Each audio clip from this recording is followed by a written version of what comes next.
Olá! Bom, hoje então a gente conversa um pouquinho sobre A Queda de Gondolin, do Tolkien. Este aqui foi um livro publicado em 2018. Como nós sabemos, o Tolkien morre em 1973, portanto, sim, este é mais um dos livros póstumos, editados por seu filho Christopher Tolkien. Aliás, este foi seu último trabalho. O último livro de seu pai, editado por ele, que falece em 2020. E este livro aqui traz a terceira história fundamental da Terra-média, digamos assim. Então, o próprio Tolkien considerava A Queda de Gondolin, também Os Filhos de Húrin e Beren and Lúthien, tá? Todos esses livros já tem vídeo aqui no canal, os links estarão na descrição do vídeo, mas então, o Tolkien considerava essas três histórias como as três grandes histórias da Primeira Era da Terra-média. E, como de costume, essas histórias aqui foram retrabalhadas, reescritas pelo autor ao longo dos anos. Tolkien era um perfeccionista, ele raramente ficava satisfeito com suas histórias logo de primeira. Então existem diversas versões dessas histórias. Versões inacabadas pelo próprio autor, veja bem. E isso não será diferente aqui, ó, com A Queda de Gondolin. Então, aqui neste livro você encontra uma versão definitiva, entre muitas aspas, montada e editada pelo Christopher Tolkien, a partir dos escritos de seu pai, veja bem. E todas as versões inacabadas que o Tolkien deixou você vai encontrar aqui neste livro também. Cada uma delas devidamente comentada pelo próprio Christopher Tolkien. E eu não sei vocês, mas para mim, acompanhar esse movimento de criação e recriação dessas histórias, acompanhar esta evolução de uma versão para outra, sabe?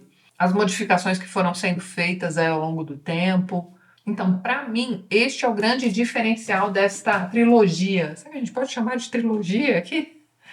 Acredito que sim. Eu mesma li um por ano aqui, mas você pode, com certeza, ler um atrás do outro aqui. Gente, essas histórias são ótimas. Não só para quem lê estes livros como fã do Tolkien, ou como forma de voltar à Terra-média de vez em quando, como é meu caso, né? Eu li um por ano, como eu disse para vocês. Para quem gosta de bons livros de fantasia, não é mesmo? Ou também, pessoal, estes livros aqui podem funcionar de um jeito bem bacana para escritores, né, que estão começando agora, né, aspirantes escritores, enfim. Porque nestes livros você consegue acompanhar a evolução de uma ideia. Então você tem lá desde a primeira versão, a versão mais antiga que ele escreveu desta história, né? Você vai passando pelas demais ali, mais ou menos em ordem cronológica. O trabalho do Christopher Tolkien aqui é muito cuidadoso e ele também vai fazendo seus próprios comentários a respeito de cada uma dessas versões. Esses comentários são muito enriquecedores, inclusive em meio a esses documentários, ó, em meio a esses comentários do Christopher, você vai ter também a inserção de trechos de cartas que o pai havia deixado, escritas na época em que ele estava trabalhando naquela versão. Então, assim, é um material muito rico e o que acontece, assim, o efeito final da leitura de cada um desses livros é o de que você acompanhou, né, a produção dessa história, a criação dessa história em tempo real. É só lendo mesmo, pessoal, mas o trabalho destes três livros aqui, ó, é impressionante. Mas tá, vamos ao enredo da Queda de Gondolin. Bem, aqui no próprio título do livro você já tem um spoiler, não? Você já entra nessa história sabendo que Gondolin vai cair. E se você já leu o Silmarillion e os Contos Inacabados, que também tem vídeo aqui no canal, os links estarão todos na descrição, então se você já leu algum desses dois ou os dois, você já conhece pelo menos duas versões desta história. Então vamos por partes, né? Vamos começar pela cidade de Gondolin, que é uma cidade de elfos secreta. Ela fica totalmente escondida, ninguém sabe o endereço. E ela foi construída na primeira fase, né, na primeira era da Terra-média. Esta é a maior cidade de elfos, hein? Pois muito bem. Ela foi fundada pelo rei Turgon, com a ajuda do Vala Ulmo, hein, o Senhor das Águas. Então, Turgon, num dado momento, vai sonhar com este deus Ulmo, né, mostrando para ele o vale onde essa cidade deve ser construída. Ele viaja até lá e encontra o lugar certinho do sonho. Então, seguindo recomendações de Ulmo, essa cidade será construída em segredo e para chegar até ela, né, é preciso tomar um caminho escondido. Este caminho contém 7 portais. Esses portais são constantemente guardados, né, vigiados, enfim. E a abertura desses portões vai ficando cada vez mais difícil. Então, o primeiro é um portão de madeira, o segundo é de pedra, depois você tem um portão de bronze, depois um de ferro, um de prata, um de ouro e, finalmente, um portão de aço. Então tá, tudo pronto, cidade devidamente construída e escondida, totalmente protegida também por esses guardas aí que guardam esses portões, tá tudo certo. Então lá vem os elfos, né, os descendentes do Fingolfin e também do Sindar, né, eles vão até lá para habitar esta cidade. Pois muito bem, Gondolin está lá, firme e forte, há 400 anos no mínimo, quando um sobrinho do rei vai trair a cidade de Gondolin. Ele praticamente entrega a localização da cidade para o Morgoth, né, que nessa época aqui ainda era chamado de Melkor, e como se trata de uma história mais antiga ainda, na verdade Melkor era escrito de um jeito diferente. Aqui, gente, eu li o livro no original, tá? Mas então, aqui o nome dele está sem a letra R no final, é Melkor. Então tá, por que este sobrinho fez uma coisa dessas, não é mesmo? Bem, porque ele tinha a ambição de ser o senhor de Gondolin. E ele também queria muito se casar com a filha daquele rei, veja bem. Sua prima, né? Aí vem esse Melkor e promete para ele tudo isso, em troca da localização da cidade. Então pronto, danou-se, né? Mas existe uma tentativa para salvar a cidade de Gondolin. Então, enquanto a história de Gondolin está correndo, existe uma outra história paralela, né, correndo aqui também do ladinho, que depois vai se juntar com a história de Gondolin, que é a história de Tuor, um menino órfão criado pelos elfos, hein? Pois muito bem. Esse garoto vai passar por poucas e boas durante boa parte da sua infância, juventude, enfim. Os elfos com quem ele vivia serão dizimados por homens, né, a mando de Morgoth. Esse garoto Tuor será sequestrado, vai passar por perrengues terríveis e aí, olha só, quando ele finalmente escapa de seu cativeiro, ele descobre que ele não tem para onde voltar. Na verdade, ele volta, né, até aquela montanha habitada pelos elfos cinza, acho que é isso. Bom, enfim, ele volta para lá e descobre que todos os seus amigos elfos foram dizimados. Enfim, ele não tem mais para onde ir. Então ele se torna um andarilho barra justiceiro, hein? Então ele vai eliminar todos os homens que ele vir pelo caminho, né? Homens que fazem parte daquele povo que se ligou ali ao Morgoth, obviamente. De modo que vai ser criado ali toda vamos dizer, uma lenda ao redor desse cara. Então assim, ele é muito temido, o nome dele é temido. E ele vai vivendo essa vidinha aí de andarilho vingador, essa coisa toda, até que um belo dia ele sonha com... Na verdade, ele não sonha. Ele vê o Vala Humo. De novo, essa também é uma história que tem várias versões, e enfim, a que tá na minha cabeça é essa aqui, ó. Esse é o Tuor, esse é o Humo. Humo aparece para Tuor para lhe dar uma incumbência, que é a seguinte: ele precisa encontrar Gondolin, vai ser facinho, né? Essa cidade tá aí totalmente desaparecida, ninguém sabe onde fica, não é mesmo? Tem um caminho secreto que também ninguém sabe onde começa, que leva para... Bom, enfim, tá facinho. Então ele precisa encontrar Gondolin e ele precisa alertar o rei de Gondolin de que ali na frente alguém vai traí-lo e a cidade vai cair se ele não fizer alguma coisa.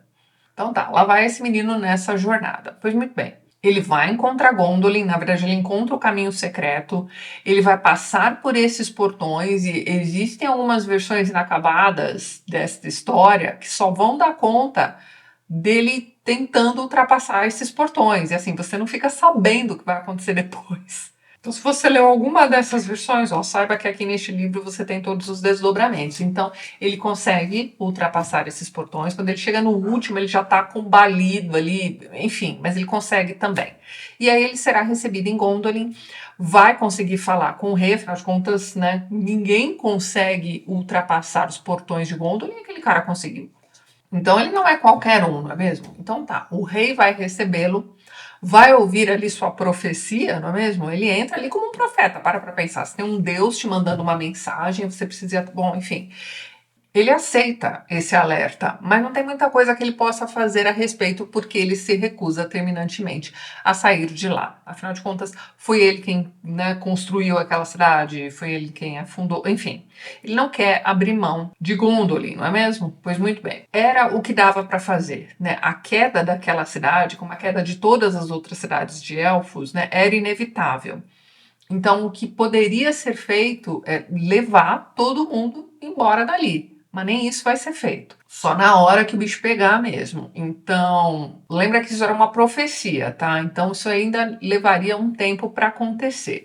Nesse meio tempo, o Tuor fica morando lá em Gondolin mesmo.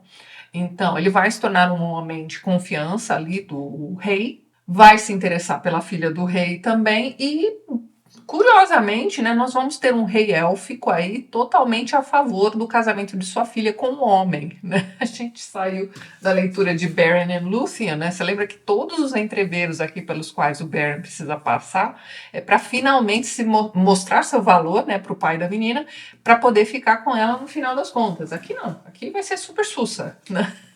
Ele vai poder se casar aí com a filha do rei élfico e tá tudo certo, eles vão ter um filhinho também chamado Erendil. Este nome, hein, para você aí que leu O Senhor dos Anéis, não é estranho, não é mesmo? Bem, então tá tudo indo bem ali pro Tuor, vivendo em Gondolin, até que... O que vai acontecer, né?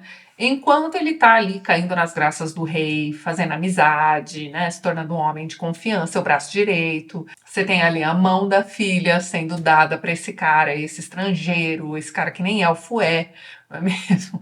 Então, assim, enquanto tudo isso aí tá acontecendo, você tem aquele sobrinho ambicioso, invejoso também, só observando tudo isso. Então, assim, ele provavelmente nunca foi um favorito do rei, não é mesmo? Ele era só tolerado, porque ele não era uma pessoa muito agradável, não, tá? Então, é o Meglin, né? Enfim, Meglin tá lá apaixonada pela prima e ele tá vendo ela se casar com aquele cara também. Então, aquilo ali vai gerando um ódio dentro desse rapaz. E aí, um belo dia, ele, como é que vamos dizer, ele desobedece uma ordem do rei, que é a de ficarem sempre bem próximos à cidade, ou o ideal seria não ultrapassar os muros da cidade, né? Mas tudo bem. Com a desculpa de que ele precisa de trazer provisões para a cidade, aquela coisa toda, ele acaba saindo de lá. E o que vai acontecer é o seguinte: ele será capturado por orcs. Então ele será levado até Melkor. E Melkor vai oferecer para ele ali uma saída, né, para sua liberdade, não é mesmo? Que é o seguinte: olha só, eu te liberto se você me disser onde fica Gondolin. E Meglin vê nisso aí uma oportunidade de conseguir realizar os desejos de seu coração, certo?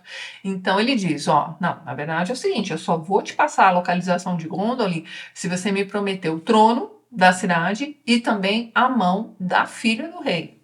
Que responde já tá casado, já tem filho, mas tudo bem. Nós temos um Morgoth, obviamente, virando para ele dizendo, beleza, vamos fazer isso aí. Então ele diz a localização de Gondolin, explica como é que eles vão transpor ali todos aqueles portões, aquela coisa toda. Então você tem todo o exército de orcs e não sei mais o que lá, ali aquelas criaturas tenebrosas de Morgoth, não é mesmo? Invadindo Gondolin, tocando o terror.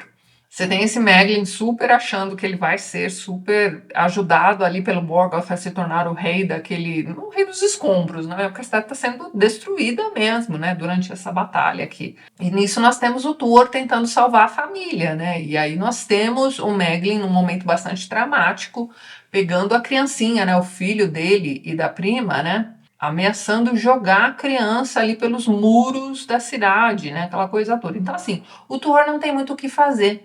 Ele precisa matar o Meglin, e é isso que vai acontecer. Então, o traidor da cidade de Gondolin e de seu tio e tudo mais, enfim, este grande traidor será traído por Morgoth. Isso é para você ver. Toda vez que algo assim acontece nos livros, né, eu lembro a vocês de que no último círculo do inferno, aquele piorzão ali, ó, do inferno de Dante, ficam os traidores, meus amigos. Não é à toa. Então vamos lá. A cidade está caindo, não tem mais o que fazer. Nós temos o Tuor pegando todos os sobreviventes e os liderando, né? Então eles saem daquela cidade e vão realmente, né, se estabelecer em um outro canto. Deixa eu ver se eu encontro o nome da cidade. Eles vão fundar uma nova cidade ali também, dentro de uma ilha, é mais ou menos escondido também, né? Aquela ideia toda de Gondolin não morre, né? Mas não é uma cidade tão protegida quanto foi Gondolin, né? Que durou séculos, né? Como eu disse para vocês, foram mais de 400 anos aí sossegados. Não teriam sido descobertos se não fosse a traição de Merlin, veja bem. Mas então, aqui eles vão fundar uma cidade chamada Lothlin. O Tuor vai para lá com a família, né? O Erendil será criado lá também. E é isso aí, meus amigos. Em linhas gerais, esta é a história da queda de Gondolin. Cidade que cai por obra de um traidor ingrato, né? Não, mas pera lá, acho que todo traidor é ingrato, né? Mas é isso, né? Então, primeiro você tem esta versão finalizada, digamos assim, pelo Christopher Tolkien, e na sequência você tem as demais versões inacabadas, né?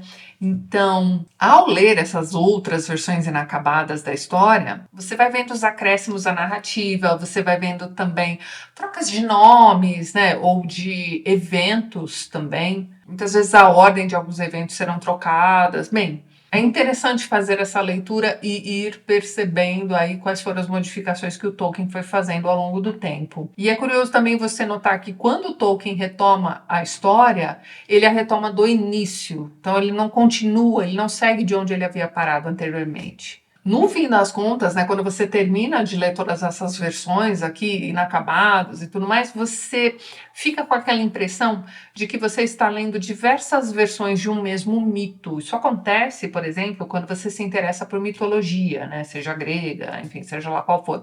Então, na mitologia grega, por exemplo, você tem muito disso, né? Cada autor vai acrescentando pontos ali sobre aquele mito e, enfim, não existe uma versão definitiva. O que existem são diferentes versões da mesma história. Só que, na esmagadora maioria das vezes, o core, né, o principal ali, o meião da história, né, o coração da história, na palavra agora está me fugindo, mas vocês entenderam a ideia. Então, esta essência, né, é mantida em todas as versões. É o que acontece aqui neste livro também. Então você vai vendo que a mitologia da Terra-média também funciona da mesma forma. O que a gente não sabe é se Tolkien tinha isso em mente, não é mesmo? Né? Ficar criando várias versões ali da mesma história pessoal de um determinado personagem. Então, se você lê o Silmarillion, você tem uma ideia X a respeito de, sei lá, Galadriel. E aí você vai lá e lê os Contos Inacabados, você tem uma outra ideia. Então, tudo bem, todas essas versões foram criadas pelo mesmo autor, mas mesmo assim, dá a impressão de que você está lendo as diferentes versões de um determinado mito. É o mesmo efeito. E a mitologia da Terra-média é muito bacana mesmo de acompanhar, gente. Essas 3 histórias aqui, ó, você pode pegar para ler tranquilo. Aproveite aí as férias para vocês que estão de férias no mês de julho, ó. Que trilogia bacana. Principalmente se você gostou do Hobbit, do Senhor dos Anéis, tendo continuado ou não, né, lido Silmarillion, Contos Inacabados, né, isso não importa. Essas 3 histórias são excelentes mesmo. E agora que eu terminei de ler, né, a trilogia, posso dizer para vocês com tranquilidade que Os Filhos de Húrin é a história mais porreta dessas. As 3 são ótimas, mas esta aqui, gente, que tragedião, sabe? Tragediona, tragediazona, enfim. Ó, se desses 3 você puder ler apenas um, eu recomendo Os Filhos de Húrin, mas aquilo que eu falei para vocês, as 3 são ótimas. Talvez você possa deixar Os Filhos de Húrin para o final. Deixa a cereja do bolo para o final, mas é isso aí então, pessoal. Eu vou ficando por aqui, mas antes gostaria de mais uma vez agradecer a todos os apoiadores do canal. Vocês estão vendo os nomes deles aqui ao lado e na descrição do vídeo você também encontra os links para os perfis literários do pessoal que apoia o TLT e que também produz conteúdo sobre livros aqui no YouTube e no Instagram. Caso você queira se tornar um apoiador do canal, já deixo aqui meu muito obrigada de coração. Dê uma olhadinha no primeiro link que eu vou deixar na descrição deste vídeo. E é isso então. A gente se vê nos próximos vídeos do canal. Um beijo grande e até mais.